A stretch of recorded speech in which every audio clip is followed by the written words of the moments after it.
না। ও ভাইরা বাবাজিরা, আল্লাহর হাবিব বিশ্ব নবী আমাদের কাছে কত সুন্দর তার চরিত্রটা রেখে গিয়েছে। আমাদের নবীর চরিত্র সাহাবাদের ভিতরে কেমন ছিল?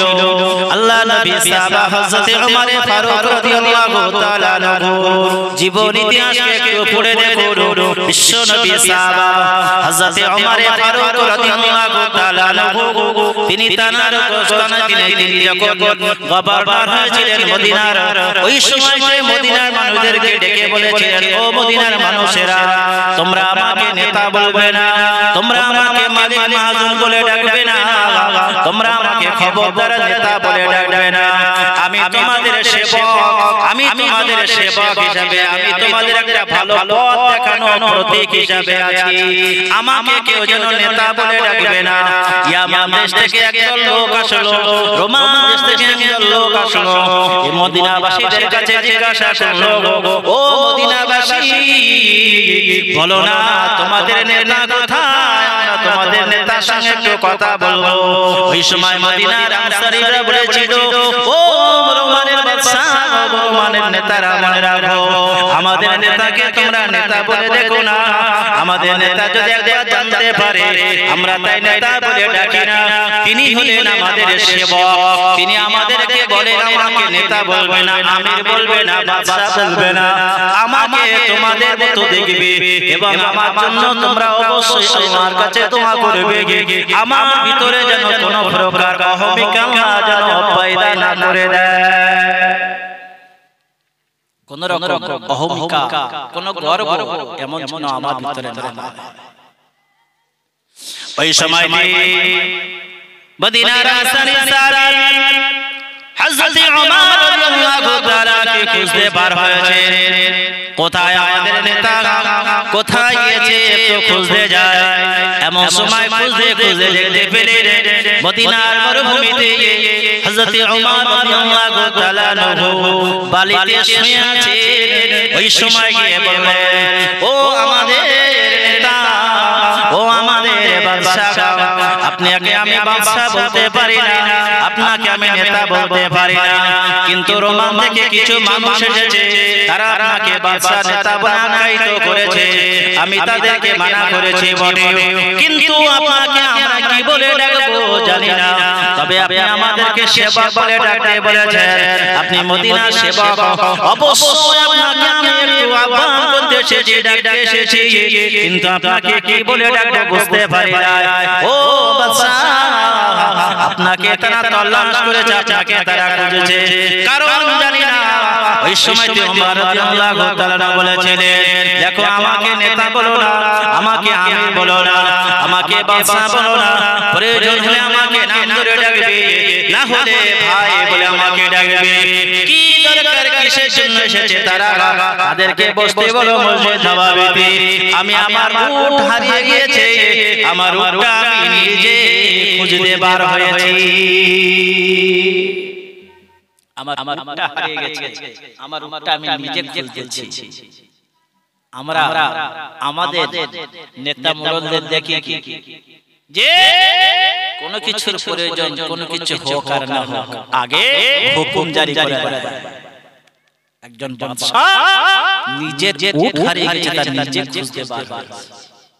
তাদের চরিত্র, তাদের ব্যবহার কেমন, তাদের আচরণ কেমন। আমরা এখানে যারা বসে আছি, আমরা বসে আছি হুজুর, দাদা হুজুর, সফি ফতে আলী ওয়াইসি হুজুর রাহমাতুল্লাহ আলাইহি, এদেরকে মানি তো আমরা নাকি? হ্যাঁ, এদেরকে আমরা মানি তো, তাদের কিতাবের অনুসরণ করে চলার চেষ্টা আমরা করি। মুসাদ্দেদ জামান রাহমাতুল্লাহ আলাইহি কত আদর্শবান মানুষ ছিলেন, কত আদর্শবান মানুষ ছিলেন, একটু ভাবতে হবে, একটু চিন্তা করতে হবে। আমরা যারা ফুরফুরা যায়, আমরা বিশ্বাস করি মুজাদ্দেদ জামান রাহমাতুল্লাহ আলাইহি তিনি কবরের ভিতরে জিন্দা বলে বিশ্বাস হয় আমাদের নাকি? হ্যাঁ, নবী মুসা আলাইহিস সালাম আল্লাহর কাছে বলেছিলেন, রব্বি আল্লাহ, আমি আপনাকে দেখতে চাই। আল্লাহ বলেছিলেন, লাম তারা, কখনোই আপনি আমাকে দেখতে পাবেন না, আমি আপনাকে নবী করেছি। আল্লাহ বলেছিলেন, কিন্তু নবী মুসা আলাইহিস সালাম বারবার আপিল করায় আল্লাহ বলেছিলেন ঠিক আছে তুর পথে যাও। আল্লাহ একটা নূরের ছিটা দিয়েছিলেন, শুধু নূরের পর্দা তুর পর্বত পড়ে গিয়েছিল। নবী মুসা আলাইহিস সালাম আল্লাহকে দেখার আশা করেছিলেন। আর আমার আপনার নবীকে আল্লাহ আহ্বান করেছিলেন, তাহলে নবীর সম্মান মর্যাদাটা কি কম? আমরা সেই নবীর উম্মত, কিন্তু আমাদের আখলাক চরিত্র ওঠা বসা অনেক খারাপ দিকে, একটু আমাদের পরিবর্তন হতে হবে। আমরা মুজাহিদের জামান দাদা হুজুর রাহমাতুল্লাহ আলাইহি অবশ্যই আমরা মেনে চলার চেষ্টা করি, কারণ তিনি আল্লাহ পাকের নিয়ামত হিসেবে বাংলা জমিনে আল্লাহ পাঠিয়েছিলেন। মুজাহিদের জামান রাহমাতুল্লাহ আলাইহি আল্লাহ পাকের কত বড় ওলি ছিলেন। আল্লাহ রাব্বুল আলামিন মুজাহিদের জামানকে বাংলার মানুষের জন্য কেমন ভাবে আল্লাহ পাঠিয়েছিলেন।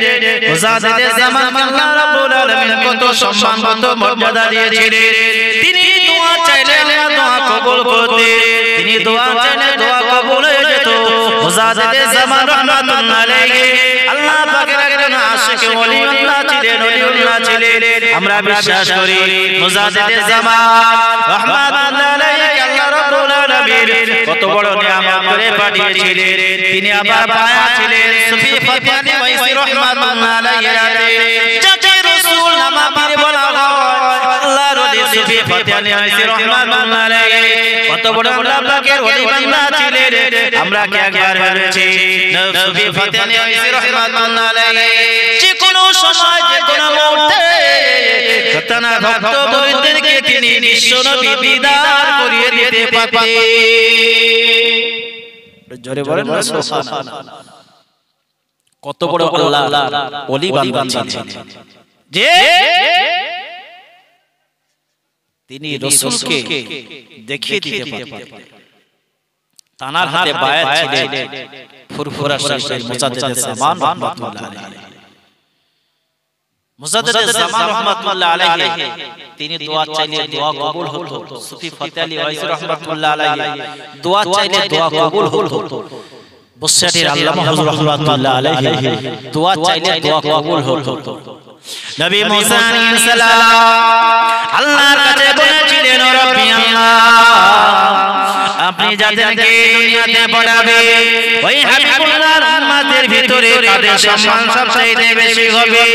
আল্লাহ রাব্বুল আলামিন বলেছিলেন ও নবী মুসা মনে রাখো, আমি আল্লাহ যাদেরকে দুনিয়াতে পাঠাবো নবী মুহাম্মাদের উম্মত হিসাবে, আমি যাদেরকে দুনিয়াতে পাঠাবো ওই নবী মুহাম্মাদের উম্মতের ভিতর থেকে এক শ্রেণীর মানুষকে আমি আল্লাহ রাব্বুল আলামিন তাদের মর্যাদা তাদের সম্মানকে এত সুন্দর বৃদ্ধি করে দেব, তাদের সম্মানকে এত বাড়িয়ে দেব। শুধু তাদের সম্মান বাড়ানো নয়, মানুষের কাছে তারা এত পরিমাণ সৌভাগ্য লাভ করবে, মানুষের কাছে তারা এত প্রিয় হবে। তারা যখন আমার কাছে দোয়া চাইবে আমি আল্লাহ তাদের দোয়াকে কবুল করে নেব। মুজাদ্দিদ জামানের দোয়া আল্লাহর দরবারে মঞ্জুর হয়েছে, তার একটা অথেন্টিক প্রমাণ আপনাদের দিয়ে যায়। মুজাদ্দিদ জামান রাহমাতুল্লাহ আলাইহি যখন বাংলাদেশের জমিনে গিয়েছে, এমন একটা সময় বাংলাদেশের জমিনে একজন বাচ্চা ছিলেন, তিনি বলেছিলেন তার মাকে আমার আম্মা জান আমাকে একটু মুজাদ্দিদ জামানের সামনে কে নিয়ে যাবে, আমি তাকে একটু দেখতে চাই। ওই সময় যে মা বলেছেন বাচ্চা তুমি তো তাকে দেখতে পাবে না, তুমি তো অন্ধ, তুমি তো দেখতে পাবে না। ওই সময় যে মাকে বলেছিলেন আম্মা জান আমি যদি তাকে দেখতে না পাই তিনি তো আমাকে দেখতে পাবে, আমি যদি তাকে দেখতে না পাই তিনি তো আমাকে দেখতে পাবে। বাচ্চা যখন নিয়ে যাওয়া হলো মুজাদ্দিদ জামান রাহমাতুল্লাহ আলাইহির সামনে যখন নিয়ে যাওয়া হয়েছিল, ওই সময় যে মুজাদ্দিদ জামান দাদা হুজুর রাহমাতুল্লাহ আলাইহি দেখলেন ওই বাচ্চা ছেলেটি অন্ধ, দেখতে পায় না। আল্লাহর ওলি মুজাদ্দিদ জামান হাত তুলেছিলেন রব্বি আল্লাহ, আমি আবু বকরকে এতটা গুনাহগার, আমার তো কি মন মরক হবে না, আমার সম্মুখে একটা বাচ্চা দাঁড়িয়ে আছে। ও রব্বি আল্লাহ এই বাচ্চাটি অন্ধ, আল্লাহ আমার ওসিলা দিয়ে যদি আপনি এই বাচ্চাটির চোখটা ফিরিয়ে দেন তাহলে তার মনে চলে যাবে সে আমাকে দেখতে পাবে ওই সময়তে মুজাদ্দিদে জামান রাহমাতুল্লাহ আলাইহি হাত তুলে মুনাজারি করার পরেতে তার মুখে থেকে থুতু নিয়ে ওই বাচ্চা ছেলেটির চোখের উপরে পুরে দিল ওই সময় বাচ্চা ছেলেটি আল্লাহ পাক চোখ দুটো ভালো করে দিয়েছিলেন একটু মহব্বত করে বলেন সুবহানাল্লাহ আল্লাহ দোয়া কবুল করেছে মুজাদ্দিদে জামান রাহমাতুল্লাহ আলাইহি ওসিলায় ওই বাচ্চা ছেলেটির চোখ খুলে গিয়েছিল তিনি দোয়া চেয়েছেন দোয়া কবুল হয়েছে এখন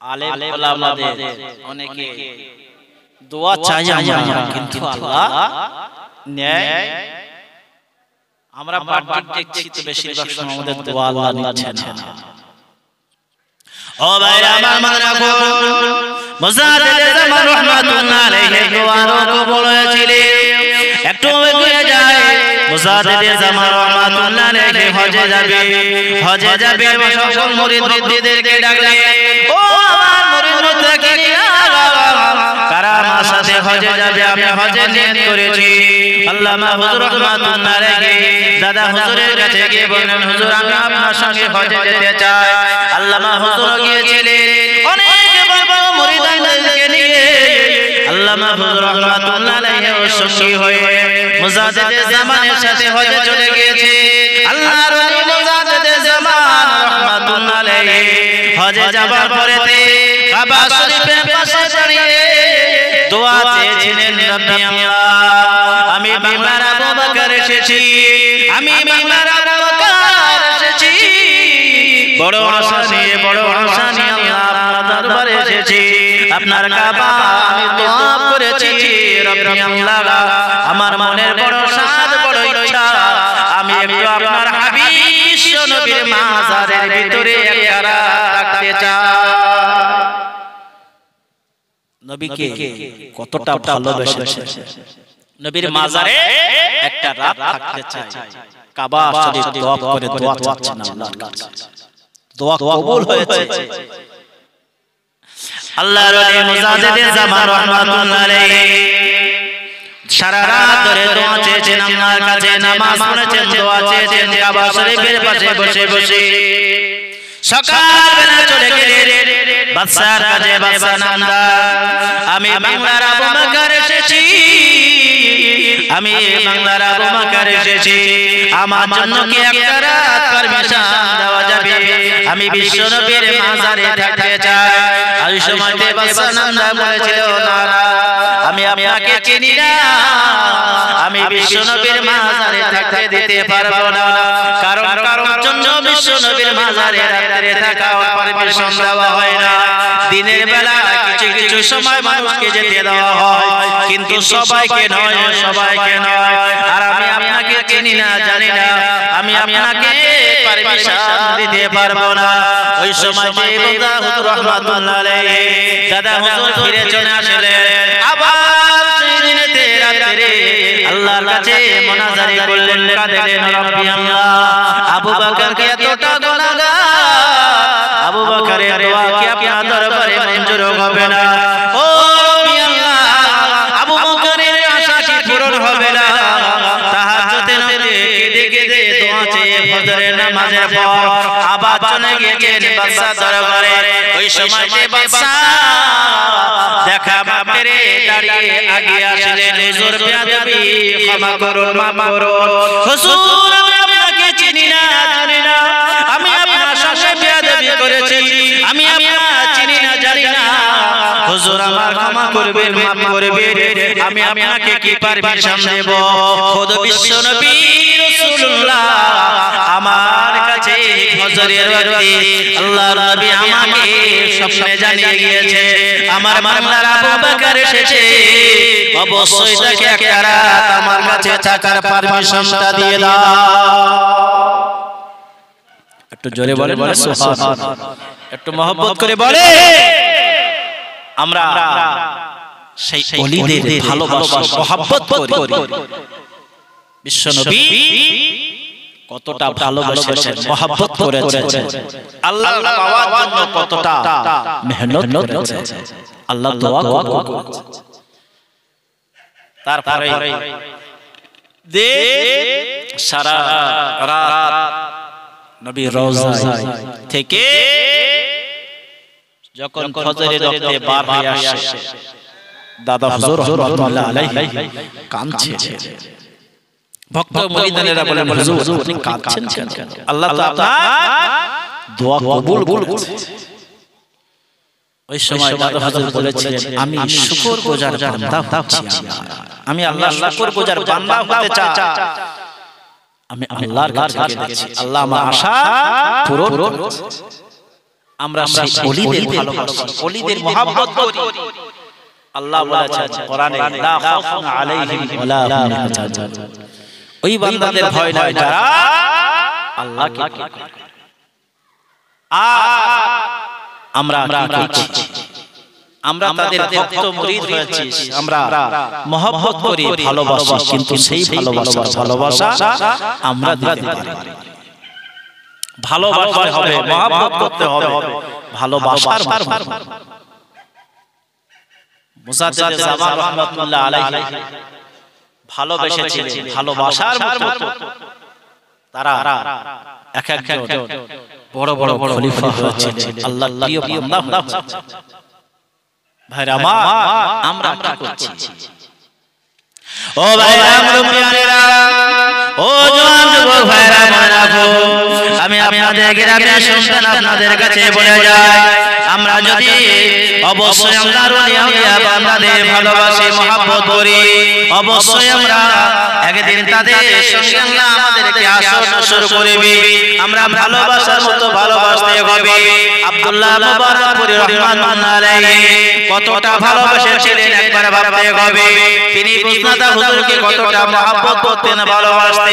তিনি অবশ্যই বলে গিয়েছিলেন তার ইন্তেকালের আগে, ও আমার ভক্ত মুরিদানেরা, আমার মৃত্যুর পরে আমার মুখটাকে কিবলা দিকে না ঘুরিয়ে আমার মুখটা পূর্বরা দিকে ঘুরিয়ে দেবে, আমার মুখটা পূর্বরা দিকে ঘুরিয়ে দেবে। আমাকে যদি আল্লাহ পাক তারা যদি জান্নাত আমাকে দেয়, তাহলে পূর্বরা দাদা হুজুরের ভালোবাসা মহব্বতের ওসিলায় দিতে পারি।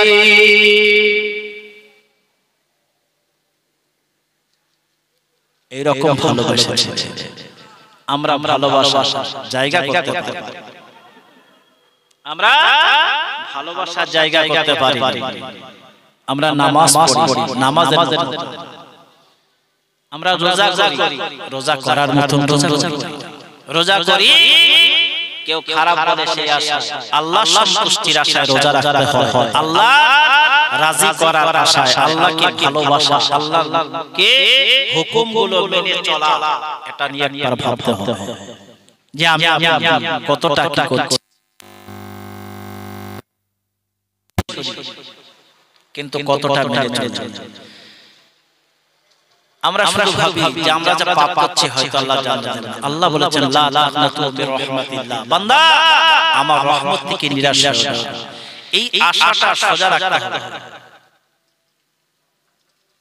আমরা তো বেশিরভাগ জীবনী শুনি, হাবিবে আজমের জীবনী শুনি, হাবিবে আজমের জীবনী কি আমরা অতি স্পষ্ট। হাবিবে আজম রাহমাতুল্লাহ আলাইহি তিনি শুরু জামানায় শুরুতে হাবিবে আজম রাহমাতুল্লাহ আলাইহি তিনি সুদের সঙ্গে জড়িয়েছিলেন, সুদের সঙ্গে জড়িয়েছিলেন।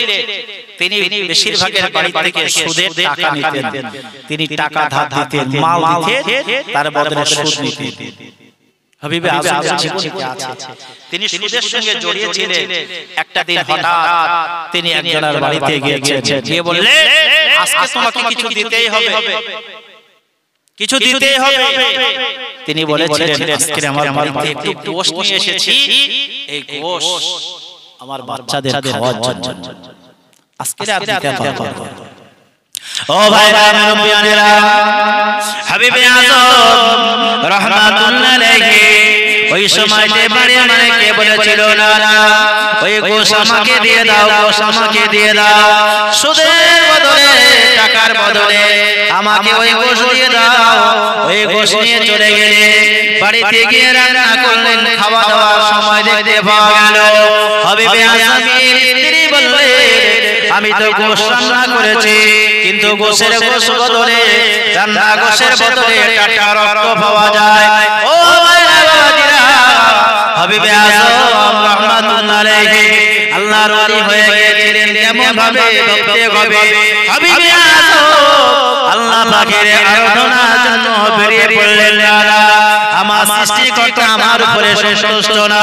আজকে গরিবের রক্ত আমি খেয়েছি, গরিবকে আমি শোষণ করেছি, অবশ্যই আমাকে পরিবর্তন করতে হবে। হাবিবে আজম চলে গেলেন ও মানুষের কাছে খোঁজ নিতে নিতে, আল্লাহকে পাওয়ার জন্য, নবীকে পাওয়ার জন্য। কার কাছে আমি যাব, কার কাছে আমি যাব? মানুষেরা পরামর্শ দিল, চলে যাও। ও ভাইরা, মুরব্বিয়ানেরা, আমরা একটু ভাবি না সুদের সঙ্গে আমরা জড়িয়ে আছি। আমাদের দোয়া নেয় না, আমাদের দোয়া মঞ্জুর হয় না, আমাদের মনের আশা পূরণ হয় না। আল্লাহ পাক আমাদের ইচ্ছা সদিচ্ছাগুলোকে পূরণ করে না। আমাদের সন্তানেরা নামাজি হয় না, রোজাদার হয় না, কাছে দোয়া করে, অনেক মায়েরা দোয়া করে, কিন্তু আমার আল্লাহ পাক দোয়া কবুল করে না কেন? ভাবতে হবে। আমরা হারামের সাথে জড়িয়ে গেছি। হাবিবে আজম চলে গেলেন হাসান বসরির কাছে। ওই জামানার বড় আলেম ছিলেন হাসান বসরি। হাসান বসরি যেমন আলেম ছিলেন, তিনি আবার আধ্যাত্মিক জগতে একজন আল্লাহ পাকের ওলি বান্দা ছিলেন।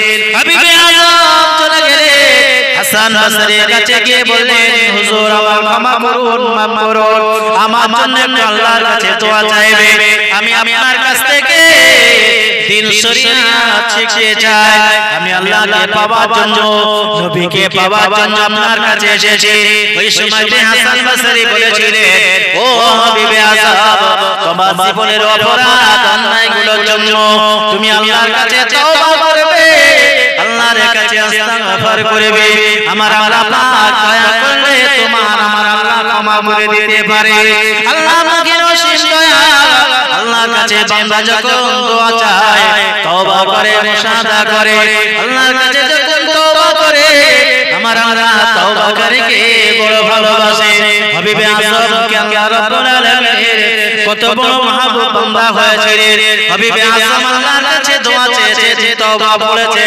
আল্লাহ রাব্বুল আলামিনের কাছে হাবিবে আজম রাতের বেলায় দোয়া চায়, রাতের বেলায় তওবা পড়ে, আল্লাহ পাকের কাছে দোয়া চায়।